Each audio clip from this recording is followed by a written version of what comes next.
2부 시작하겠습니다. 왜 이렇게 목소리 힘이 없냐? 제가 오늘 낮에 녹음하고 있는데 시작 봤더니 지금 우리가 이번 주에 하단 얘기했던 게 2120포인트인데 네. 2124네 지금. 그래서 우리 다들 요 세미나 나가 있는데 좀 내일 어떤 결과가 나올지 모르겠지만 다들 얼마나 좀 머리 아플까. 저희들도 이렇게 무기력합니다. 이렇게. 근데 네. 저희가 고민이 되네요. 지금 여러 가지 상황이.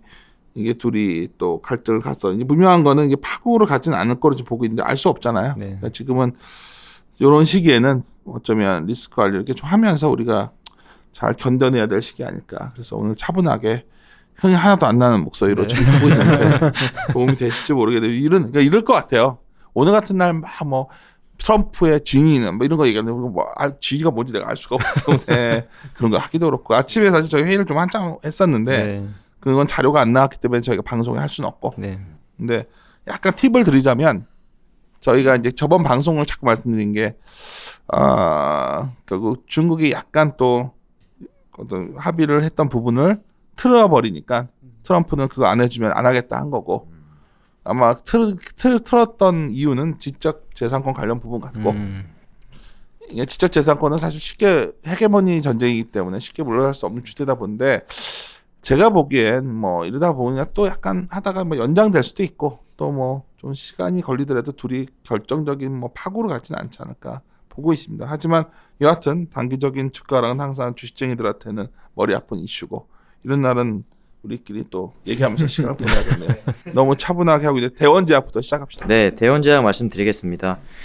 대원제약 이제 보실 때 이제 저도 사실 놀랬던 부분이 이 회사가 창출하고 있는 매출 영업이익을 보면은 저도 사실 되게 처음에 볼 때 놀랐어요.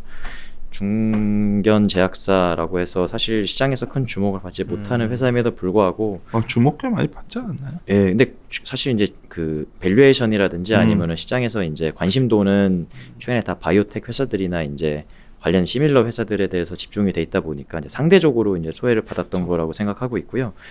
매출액이 이제 영업이익이 제 생각에는 이제 뭐 2, 3년 후면은 이제 500억대까지 근접하는 그런 이제 큰 이익을 창출하는 회사가 될 텐데 국내에 있는 대형 제약사들이 영업이익 이 정도 하거든요. 그러니까 물론 이제 그 차이는 있어요. 그 회사들은 대형 제약사들은 R&D를 워낙 많이 하니까 그리고 다 비용 처리를 하다 보니까 영업이익이 그렇게 발생하는 거고 대원제약은 R&D 한다고 그래도 그 정도 규모가 아니기 때문에 그렇긴 해도 어쨌든 이제 절대적인 이제 뭐 그 재무제표에 나와 있는 영업이익만 이제 단순하게 보면은 뭐 비슷한 숫자까지 근접을 벌써 했다라는 걸 확인할 수 있습니다. 그래서 2012년도에 이제 약가 인하됐을 때는 이런 기업들 다 없어질 줄 알았는데 오히려 이제 그 이후로 이렇게 실적이 어쨌든 성장했다는 걸 보여드리고 싶었고요. 제가 이 회사는 관련 제도에 있어서 중장기적으로 분명 수혜를 볼 수 있는 기업이라고 생각하고 있습니다. 네? 네. 자체 생산이 높기 때문에. 네, 맞습니다. 일단 자체 계량 신약도 되게 높고요. 자체 생산 그리고 자기가 파는 제품을 자기가 직접 다 생산을 하고 있고요. 그리고 또 하나 재밌는 거는 이제 콜데원 아요라고 물어보면 사람들이 다 머리를 끄덕끄덕 하거든요. 그게 뭐냐면은 브랜드 이미지가 브랜드 인지도가 사람들 이제 일반인들에게도 머릿속에 이제 확 이제 박혔다는 의미예요. 저 작년에 TV 광고 막 하던 거 있었는데 그거 뭐였죠? 콜데원. 이게 짜먹는. 짜먹는 거. 네, 짜먹는 거. 그게 콜데원. 난 속으로 그거 하면서 야, 저 광고비 많이 들어서 실적 안 좋겠다. 네, 많이 들었어요. 최근 한 3년 동안 비용을 많이 쓰면 실적 안 좋아질 것 같더라고 나는 그거. 네, 과거에 그래서 비용이 상당히 올라갔었는데 광고 줄여야 될 것 같은데. 광고 이제 그래서 근데 보시면은 그래서 모델들이 과거에는 누구나 알 수 있는 유명 탤런트를 쓰다가 요즘에는 이제 그래서 내가 기억이 난다. 그 여자 탤런트인데 이름이 갑자기 생각이 안 나요. 네. 요즘에는 이제 그분은 안 쓰시고요. 이제 광고비 절감 차원에서 이제 그러시는 것 같은데. 근데 주가가 좋았음에도 불구하고 광고를 너무 많이 하시더라고. 네. 그래서 어쨌든 OTC 쪽도 이미지가 브랜드 인지도가 확실히 생긴 회사라고 보시면 될 것 같고요. 근데 그걸 쌓기 위해서 이제 돈을 좀 썼던 거고 최근에 이제 짜먹는 거 대해서 다들 다 아시는 것 같아요. 그리고 약국 가보면은 영업을 되게 잘한다는 게 느껴지는 게 제가 여의도에 여기 정경련 지하에 있는 약국을 가도 그렇고 동네에 있는 약국을 가도 그렇고 뭐 제가 우연히 일칠 수도 있는데 앞에 딱 가면은 앞에 깔려 있어요. 딱 약사님께 계시는 앞에 홀대원들 깔려 있거든요. 분명히 영업사원들이 좀 영업을 잘하고 있다라는 걸 좀 느낄 수 있었고 그래서 이제 ETC 쪽도 계량 신약도 잘하고 자체 생산 잘 하고 있고 OTC도 브랜드 이미지 인지도가 확실히 자리를 잡았고 그리고 영업력이 강합니다. 영업력이 강한 게 사실 이제 종합병원 영업력이 얼마나 강하다는 거 뭐 솔직히 볼 필요 없고요.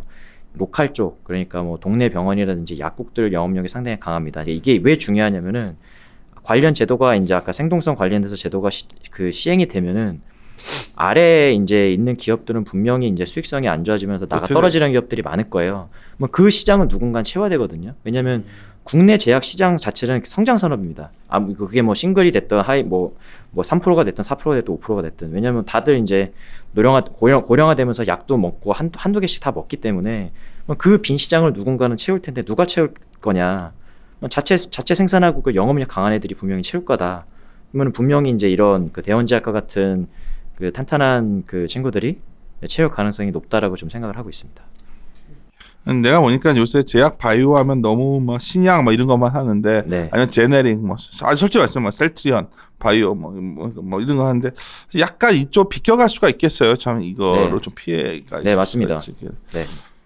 대원제약은 저도 좀 약간 스타디해왔던 종목이어서고 네. 유나이트 제약은 그다음 예, 유나이티드 약간 생소한데 저는 네, 유나이티드는 그 생소하실 수밖에 없는 게 OTC가 아예 없어요. 아 그래서 그렇구나. 네, 그래서 이제 ETC 전문 회사인데 이 회사가 이 회사 실적을 이제 과거 실적을 보시면은 되게 놀랍습니다. 2012년도엔 당연히 꺾일 수밖에 없었는데, 그러니까 2013년부터 지금까지 실적이 계속 꾸준히 잘 성장을 합니다. 그래서 왜 그런지를 보면은 이유가 확실히 명확해요. 개량 신약 비중이 엄청나게 빠르게 증가하고 그러네. 있습니다. 그래서 그 개량 신약이 뭐냐면은 이제 오리지널은 아닌데 특히 이제 복용의 편의성 같은 걸 높여주는 것들이 개량 신약이거든요. 그렇죠. 뭐 하루에 3알 먹을 거 1알 먹게 해주고, 그다음에 이제 그 물하고 같이 알약 먹을 거 아까 뭐 방금 말씀드린 뭐 콜대원처럼 이렇게 짜서 먹게 할 수 있게 하는 그런 것들 이제 개량시켰다고 해서 개량 신약인데, 이런 개량 신약들을 많이 갖고 있는 게 좋은 게 약가제도이나 이런 거에서 비껴가거든요. 다 개량 마진이 높으니까. 네, 마진도 높고. 근데 현재 지금 유나이티드가 작년 기준으로 개량 신약 비중이 30%가 이미 넘었고요. 실로스탄.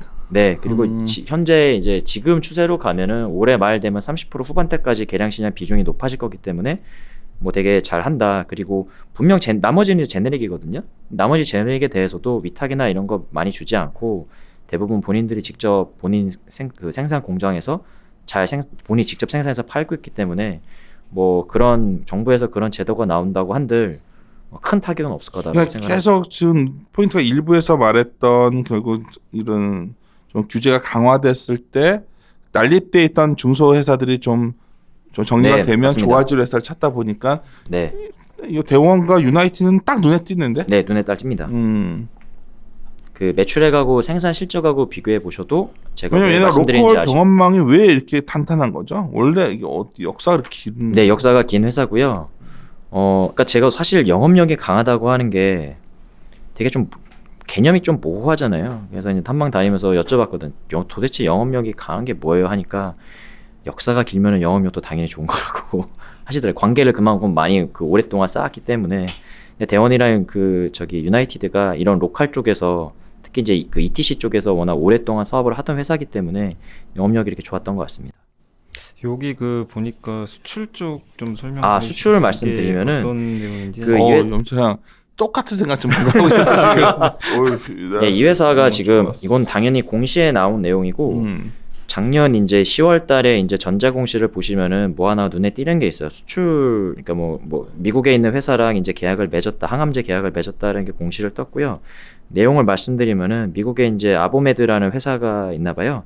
근데 그쪽 이제 회사랑 항암제 관련 공급 계약을 체결을 했고 총 계약 금액은 이제 거의 700억, 697억이고요.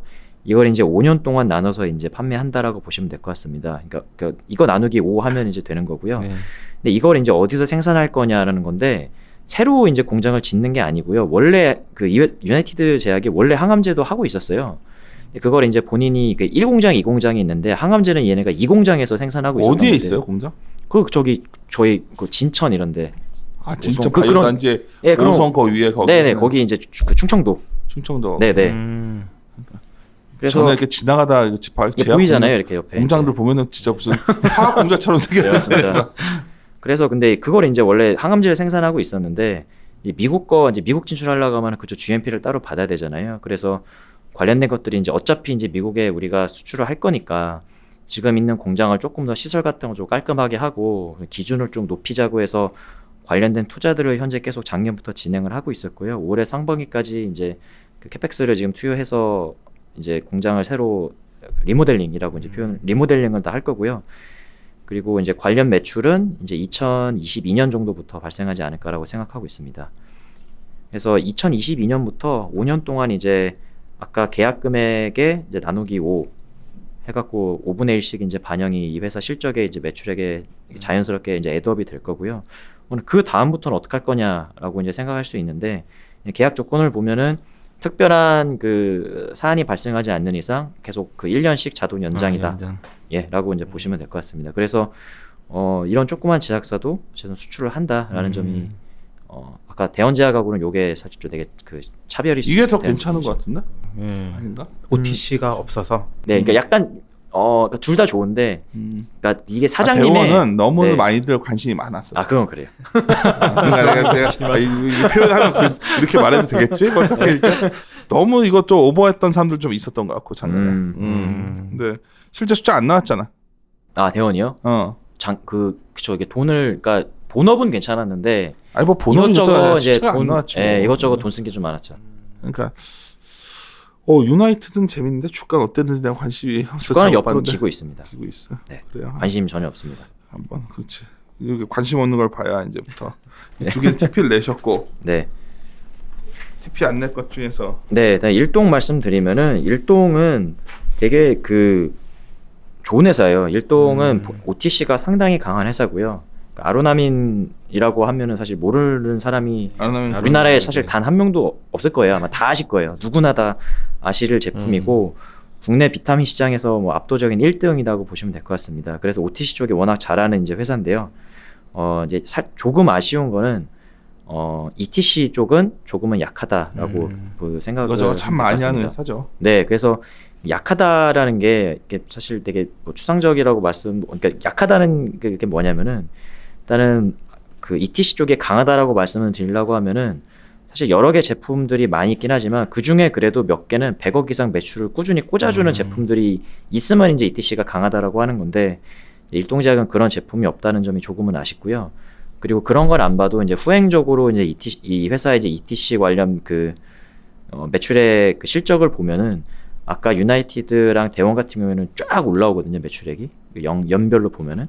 이 회사는 뭐 빠지진 않지만 뭐 그냥 크게 뭐 이렇게 실적이 막 개선되거나 그런 모습까지는 아니기 때문에 ETC는 다소 조금 아쉽다. 대신에 OTC는 상당히 잘하는 회사다라고 보시면 될 것 같습니다. 근데 이 회사도 저는 주목해야 할 사항이 뭐냐면은 아까 이제 유나이티드랑 대원이랑 조금 다른 전략을 취하는 게 R&D에 대해서 좀 다른 전략을 취하고 있어요. 물론 이제 대원 같은 경우에도 R&D를 잘 하고 있고 유나이티드도 R&D에서 비용을 집행하고 있긴 하지만 그건 이제 거의 이제 개량 신약 그 관련해서 돈을 쓰고 있는 회사들인 반면에 일동제약 같은 경우에는 정말 신약 관련해서 돈을 직접 써서 임상도 진행하고 있는 회사라고 보시면 될 것 같아요. 그리고 관련된 라인업도 은근히 많이 있고 현재 지금 임상을 열심히 진행하고 있기 때문에 어쨌든 지금 당장은 아니지만 신약 관련한 것들도 열심히 개발하려고 노력 중인 회사다. 되게 좋은데 이런 최근에 나는 이제 제약 담당을 하고 계시니까 신약 관련된 이런 뭐 여러 가지 이벤트도 있고 네. 스케줄 있는 회사들이 좀 고전하는 타임 같지 않아요? 그렇죠. 왜냐면 이제 보통 지금까지는 그러니까 이건 거죠. 그 우리나라 약간 옆으로 새는 말일 수도 있지만 우리나라 그 제약사 그러니까 바이오텍들이잖아요 대부분. 그 탐방을 가보면은 정말 신기한 게 있어요. 다 공통점인 게 연역이 다 20년 됐어요. 다 비슷해요. 어떤 의미야? 다 비슷하다. 20년. 딱 20년 됐어요. 되게 신기해요. 그게 말이 뭐냐면은 관련된 바이오텍 회사들이 그리고 이제 그 사장님들도 교수님들이잖아요. 이게 왜 뭐냐면은 우리나라가 이제 20년 그 전에는 그 대학교에서 뭐 서울대든 뭐 그런 대학교에서 산하 벤처 회사를 두는 게 법적으로 안 됐었어요. 근데 그때 20년 전에 그걸 풀어준 거예요. 그러면서 이제 관련된 교수님들이 이제 창업도 하시고 거기서 이제 사내 벤처처럼 그런 식으로 이제 만들어진 회사들이 이제 국내 현재진 바이오텍 회사들인데 동일한 시점에서 세워졌었고 20년 동안 열심히 R&D를 진행하다 보니까 이제 뭔가 제품들이 나오기 시작한 거죠. 그래서 이게 동일한 이제 선상에서 나오기 시작한 건데 그게 이제 몇 년 전 일이었고 이게 이제 임상이 그러다 보니까 임상이 되게 시점이 되게 비슷해요. 현재 대부분 다 뭐 임상 1, 2상 하고 있고 그러니까 서로 이게 스케줄들이 막 서로 다르면은 뭐가 하나 있으면 뭐가 하나 또 있고 막 이런데. 2005년에는 그냥 그때 황우석이라는 어떤 상징성 때문에 네. 열풍이 불었고 네. 실체 없는 열풍이었고 네. 이번엔 실체 있는 열풍이 좀 불었는데 네. 또 이게 더 실체가 있어야 되는 상황으로 가는 거 아니에요? 기다려야죠. 예, 좀 그러니까 기다려. 여기보다는 그래서 네. 이거 들은 싫어하시는 분들도 좀 있겠다. 근데 이제 근데 이게 어쨌든 이제 파이프라인이 있는 건 좋은데 네. 어쨌든 이게 수익성에는 되게 계속 안 좋을 수 있어서 그렇죠. 근데 제약 본인들이 이제 바이오가 너무 수익성만 봐요. 네. 파이프라인 보는 건데 네. 시기적으로 좀 그런 것 같다. 네, 맞습니다. 그래서 특히 이번에 어떻게 했던 간에 뭐 갑자기 목소리 커진 게 코오롱 사태를 보면서 다들 경악을 한 거지 뭐 사실 이건 경악스러운 일이니까 네. 뭐 얘기하기도 그렇고 여기서 그렇죠. 그래서 그런 거에 좀 차이가 있다라고 보죠. 네. 일동 좋은데 좀 앞으로 너무 많이 네. 벌린 것 같아. 벌려면 다음 회사 참 좋아하는 회사인데. 네, 한올바이오 한올바이오 파마라고. 파마는 그 제가 그 지난 4월 달에 맞아요. 이제 이닛 자료를 썼을 때 글로벌 제약사들이 어떤 전략 적인 그 스탠스를 취하고 있다는 것에 대해서 말씀을 드렸는데 그거와 상당히 부합하는 회사다라고 보시면 될 것 같습니다. 이 회사가 이제 그러니까 이 회사도 사업 부문이 2개거든요. 그러니까 사실상 하나인데 이제 ETC 하고 있고요. 그 다음으로는 이제 그런 그 관련된 그 희귀질환 관련 R&D를 하고 있는 회사다라고 보시면 될 것 같습니다. 근데 ETC는 사실 크게 볼 거는 없어요. 근데 이 회사가 주목받는 이유는 뭐냐면은 워낙 그 R&D 쪽에서 과거부터 투자를 많이 해놨고 이게 현재 실제로 그러니까 라이센스 아웃을 했으니까 레퍼런스가 있는 거거든요. 그리고 관련된 이제 마일스톤 같은 것들이 뭐 들어올 수도 있는 가능성이 있기 때문에 최근에 되게 주목받는 회사다. 이거는 아마 용어를 좀 아셔야 이해할 수 있는 회사죠. 네, 맞습니다. 이거 다 설명할 수는 없고 네. 그래도 우리나라에서 가장 실체에 다가서 있는 회사 아닌가 지금? 일단은 그 실체라는 거는 이제 사실 제가 판단할 수는 없는 거지만 그렇게 보시면 될 것 같아요. 뭐 기술 수출을 어쨌든 했다는 거는 그렇죠. 뭔가 있으니까 사간 사람도 글로벌 회사가 사갔다는 얘기는 이 기술이 말도 안 되는 거면은 뭐 당연히 안 사갈 거잖아요. 근데 어쨌든 팔았으니까. 자가 면역 뭐였지? 네, 자가 면역입니다. 그러니까. 조금 더 자세하게 말씀드리면 자가 면역이 이제 2가지가 있는데 환자 수가 쉽게 말해서 환자 수가 많은 자가 면역이 있어요. 근데 그런 약들은 있어요. 대표적으로 이제 저희 센트루니 하고 있는 뭐 램시마 이런 것들. 그치. 이제 그 수가 좀 많은 자가 면역 쪽, 그러니까 류마티스 이런 것들이 이제 그쪽인데, 근데 수가 되게 적은 그 자가 면역 질환들이 있습니다. 이제 뭐 대표적으로 이제 뭐 길랑바레 뭐 이런 것들이 있는데 루푸스 이런 것들은 문제가 약이 없다는 거죠. 왜냐면 환자 수가 너무 적어서 과거에 글로벌 제약사들이 돈 되는 거 하고 싶잖아요. 제일 먼저는 환자 수 많은 거 먼저 하고 그 다음에 이제 내려오는 건데 한올은 이제 그쪽을 팠다라고 보시면 될 것 같습니다. 근데 이게 대주주가 대웅제약이잖아요. 맞습니다. 현재 지금 36% 정도 갖고 있고요. 원래 이 회사가 이제 옛날 이름을 보니까 성경제약이더라고요. 근데 본인들이 이제 성경제약이라고 이름을 줘놓고 그 예전에 SK가 과거 이름이 성경이었잖아요. 그 성경이랑 헷갈릴 수도 있다고 이름을 그때 한올로 바꿨다고 하더라고요. 네, 그러고 이제 2015년도에 대웅제약으로 경영권이 매각돼서 현재는 대웅제약이 대주주로 있는 회사다.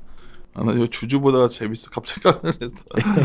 주주에도 정말 중장기 투자자분들도 정말 철학을 갖고 기다리시는 분들도 있고 한올바이오는 다음에 한번 네, 상세 맞습니다. 다룹시다. 왜냐면 이거는 이렇게 갑자기 말하는 것보다 좀 용어들을 알고서 이해하면 네. 하고 오늘 아침에 사실 최성원 연구원이 그 셀티온 발표를 했었는데 내가 네. 아침에 이런 수에 녹음 안 했어요.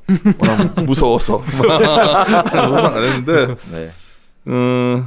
언젠가 이것도 잘 우리 정리해서 한번 얘기합시다. 네. 왜냐하면 우리가 분석하는 사람들은 뭐 주가를 맞춰 따라서 우리가 좀 파헤치는 과정을 좀 보여줘야 될 거야. 네. 우리 최성원 연구원이 맡으면서 제가 저랑 같이 얘기했던 게 파고들자 좀. 네. 그래서 하나하나 우리가 공부해가는 거 과정이에요. 이것도 어떤 식으로 좀 기준을 찾아볼까 하다가 이제 잡아본 거고 네. 한올바이오 보니까 또 생각이 네. 나네. 네. 예, 시즌도 많이 다루시던 종목인데. 네, 시즌은 뭐 지금 방금 앞전에 계속 말씀드린 내용은 좀 다른데 굳이 넣어놓은 이유는 올해 실적이 어쨌든 개선이 될 것 같아서 이제 그 적어놨고요. 이 회사 저번에도 말씀드렸다시피 이 회사 실적을 이제 뭐 정확하게 예상할 수 없어도 방향성을 이제 짐작할 수 있는 지표가 있는데 그게 뭐냐면은 이제 고객사에 장비가 많이 깔리면은 이제 이 회사 이제 돈 버는 게 장비로 돈 번다기보다 시약으로 이제 돈을 버는 거니까. 전에 한번 네. 그 테마틱 자료 쓰실 때 했던 거잖아요. 네, 뭐 그래서 시젠이랑 뭐 마크로넨 맞습니다. 다그 진단하고 뭐 이런 것들 용이니까 약간 제약 이 네. 다른 부류지 약간. 네, 조금 다른 분야입니다. 그건 넘어갑시다. 그냥 네. 시den가 뭐. 네, 마크로젠도 뭐 비슷한 그렇죠. 거라서 네 자료를 참고해 주시면 좋을 것 같습니다. 그래요. 그 우리 저기 정홍식 팀장 쪽 넘어가기 전에 결국은 저번에 이제 제약 기초 세미나 하셨고 이번에 뭔가 그래도 좀 상황이 이렇게 좋아 보이진 않다고 그래서 저한테 맡으신 뒤에 네, 그래서 좀 찾아보니까 그나마 중소형 제약사에서 이제 대원 차별화가, 제약이랑 뭐 유나이트 제약 정도가 네, 접근할 수 있겠다. 그리고 네. 저번에 오히려 대형 제약사들 뭐 저한테 말씀하신 거는 유한양엔 종근당 이런 거 말씀하셨는데 네. 맞나요? 네 맞습니다. 그래서 커먼트를 하시는 상황이고 자료가 나갔으니까 네, 아마 제약 바이오 좋아하시는 분들은 쟤들 정말 재미없는 정보인데 현실은 좀 그렇고 아까 그런 한올 바이오 파마 같은 건 좀 재밌어하는 상황이고 네, 뭐 맞습니다. 이 정도입니다. 그 상태에서 우리 이제 우리 정우 씨 오랫동안 기다리셨는데 네. 와 진짜 대한약품도 오랫동안 다뤘다 이거 네. 진짜. 그 3부로 넘어가도 될까요? 어? 이게 하나 할 말이 응. 종목들보다는 다른 얘기들을 좀 그래 하고 그걸 싶어가지고. 해줘요. 더 좋지 나는. 아, 네. 일단은 그럼 쉬었다 갈까요? 네. 이거? 네. 그래요. 그럼 정우 씨는 자기가 따로 꼭 하겠다니까 5분을 하더라도 그렇게 합시다. 잠시 쉬었다 가겠습니다.